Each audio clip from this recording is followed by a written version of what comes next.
चलिए आज की जरूरी खबरों पर नजर डालते हैं और शुरुआत एक ऐसे आंकड़े से जो बहुत कुछ कहता है। दिल्ली का हाल देखिए।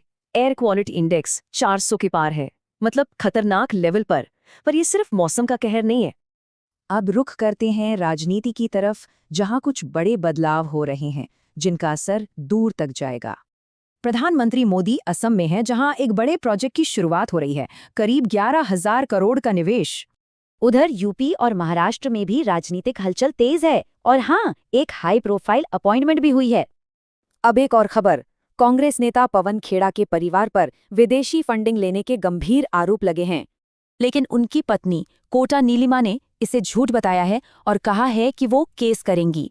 एक बड़ा पॉलिसी अपडेट है। बीएसएफ की भर्ती में अब पूर्व अग्निवीरों को 50% का कोटा मिलेगा। चलिए अब बात करते हैं मौसम की। उत्तर भारत में कड़ाके की ठंड ने जीना मुहाल कर दिया है। कश्मीर में तो सीजन की पहली बर्फबारी हो गई है, लेकिन दिल्ली, यूपी में कोल्ड वेव का अलर्ट है। इस मौसम का असर सीधा ट्रैवल पर पड़ रहा है। कई फ्लाइट्स कैंसिल हैं और ट्रेनें लेट चल रही हैं। इंडिगो ने भी एडवाइजरी जारी की है, कहा है कि धुंध की वजह से फ्लाइट्स में देरी हो सकती है। अब जरा दुनिया की कुछ बड़ी खबरों पर भी एक नजर डाल लेते हैं। पाकिस्तान को वर्ल्ड बैंक से तो नया लोन मिल गया है, पर उस पर अमेरिका का दबाव भी बढ़ रहा है। पड़ोसी देश नेपाल में भी टेंशन है। चुनाव टलने के डर से एक पार्टी ने सड़कों पर उतरने की धमकी दी है।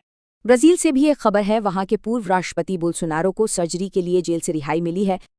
और अब एक हैरान करने वाली खबर। एक वेबसाइट से कुछ बहुत ही सेंसिटिव जानकारी गायब हो गई है। रिपोर्ट्स के मुताबिक जेफरी एप्स्टीन केस से जुड़ी 16 फाइलें अचानक गायब हो गईं।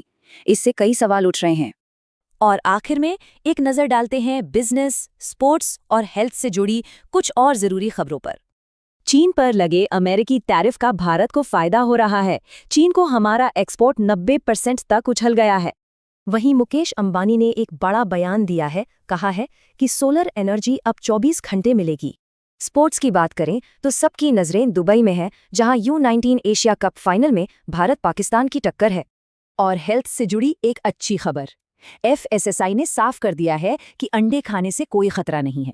तो सवाल ये है कि घरेलू नीतियों में बदलाव और दुनिया भर के दबाव के बीच कौन सी खबर सबसे ज्यादा असर डालेगी।